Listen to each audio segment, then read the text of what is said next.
성경의 숲을 걷다 오늘은 창세기 14장입니다. 창세기 14장은 성경에 기록된 첫 전쟁에 대한 이야기입니다. 이 사건은 아브라함을 전쟁에 능한 군사 지도자와 영웅으로 묘사하고 있습니다. 이스라엘 선조가 군사적 영웅으로 부각되는 것은 이번이 처음이자 마지막입니다. 여기에 반해 롯은 힘이 없고 무능한 자로 묘사되고 있습니다. 그런데 우리가 여기서도 짚고 넘어가야 할 부분이 있습니다. 아브라함이 전쟁포로로 끌려가는 조카 롯을 구하는 과정에서 하나님의 약속을 또다시 위험에 빠뜨리고 있었기 때문입니다.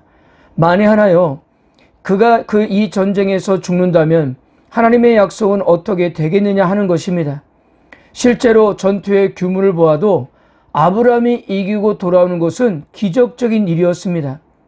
물론 오합지졸했지만 그래도 연합군들과 싸움이었습니다. 그런데 한쪽 연합군까지 손을 들고 싸우기를 포기한 상황이었습니다. 그런데도 아브라함은 주변의 도움과 집에서 훈련된 318명만을 가지고 전쟁을 해서 잃었던 모든 것을 찾아왔던 것입니다. 하나님께서 다시 한번 아브라함을 위기에서 구출하시기 때문에 가능했던 것으로 보여집니다. 아브라함이 헤브론 지역에 사는 동안에 있었던 전쟁은 동쪽 나라 왕들과 사해 주변을 중심으로 한 서쪽 나라 왕들의 싸움이었습니다. 2절을 보시면 소동왕 베라를 비롯한 5 왕들은 자신보다 힘이 센 엘람 왕이었던 그둘라 오멜을 12년 동안 조공을 바치며 섬겨왔었습니다.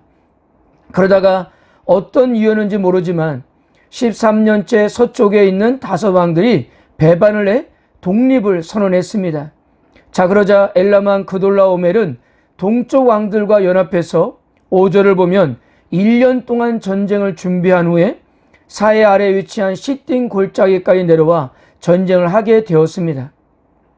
그러나 마치 오합지졸과 정예군의 싸움처럼 쉽게 결판이 났습니다. 서쪽 왕들이 크게 패해 도망을 갑니다. 벌판 곳곳에 있는 역청수렁이 서쪽 왕들과 군인들에게 상당히 불리하게 작용했던 것으로 보여지고요. 대신 그둘라 오멜 쪽은 천연적인 요소들을 충분하게 활용했던 것으로 보여집니다. 그러나 이들 역시도 재물과 먹을 것만 빼앗아갔으면 문제가 되지 않았을 텐데 주민들까지 인질로 잡아갔고 거기에 아브라함은 조카였던 롯도 있었다는 사실입니다. 한 사람이 소돔을 탈출해서 히브리 사람 아브라함에게 소식을 전할 때 아브라함은 아모리 사람 마브레의 땅 상수리 나무들이 있는 곳에서 살고 있었습니다. 마브레라는 사람은 그에게는 에스골과 아넬이라는 2 형제가 있었으며 이 3 형제는 당시 아브라함과 동맹을 맺고 있었습니다. 그래서 아브라함은 동맹을 맺은 3 형제와 함께 318명의 종들을 동원하여 롯을 잡아간 군대를 뒤쫓아 갔던 것입니다. 주전 12세기까지도 근동 지역의 도시국가들의 군대가 대부분 이 정도에 미치지 못한 것으로 알려 있습니다.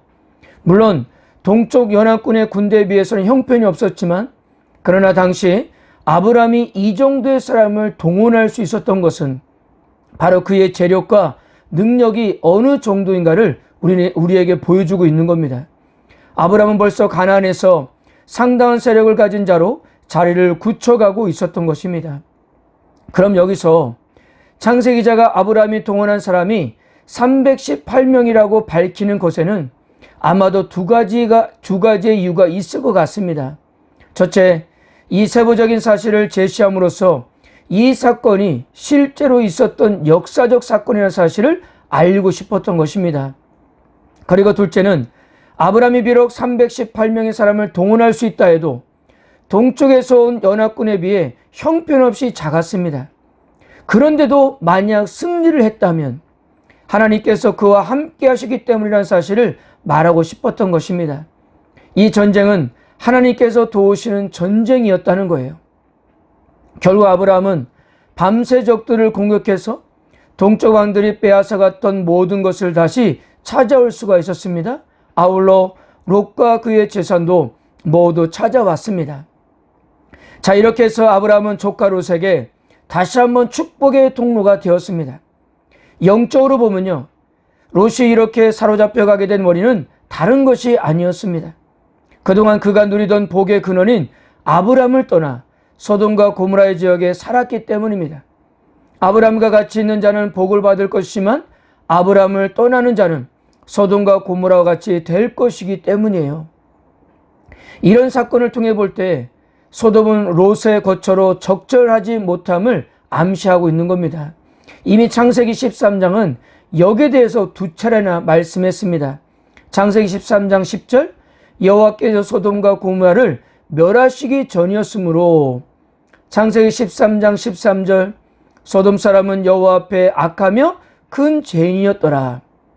그러나 롯은 아브람에 의해서 구원을 받은 후에도 다시 소돔으로 돌아가 살았습니다. 사랑하는 성도 여러분, 죄라는 것은 이렇게 무서운 것입니다. 한 번 맛을 들리면 발을 끊기가 결코 쉽지 않다는 사실입니다.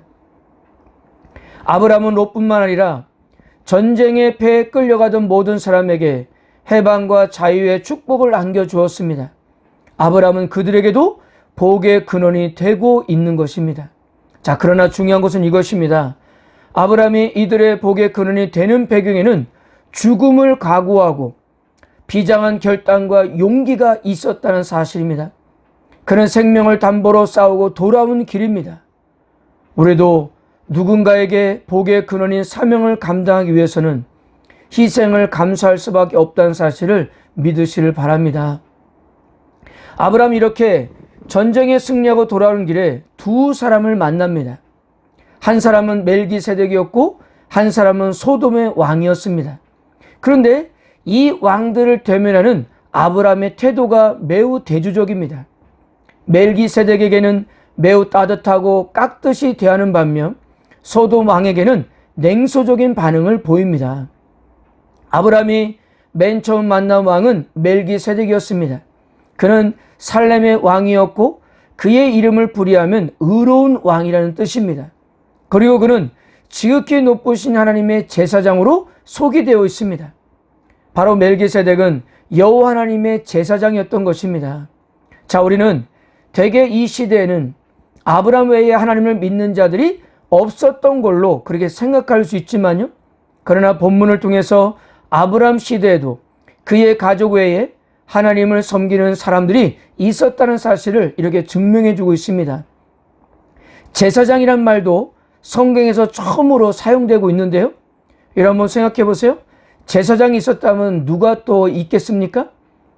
아마도 하나님을 섬기는 그런 백성들도 있지 않겠냐 하는 겁니다. 여러분들도 아시겠지만 욥기에 나오는 욥이 바로 이 시대의 사람으로서 하나님을 섬겼던 대표적인 인물이었다는 사실입니다.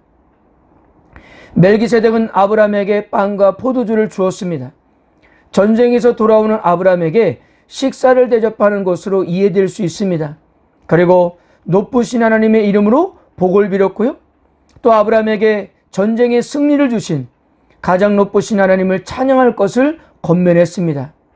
이 축복에 대한 반응으로 아브람은 멜기세덱에게 11조를 바쳤던 거예요.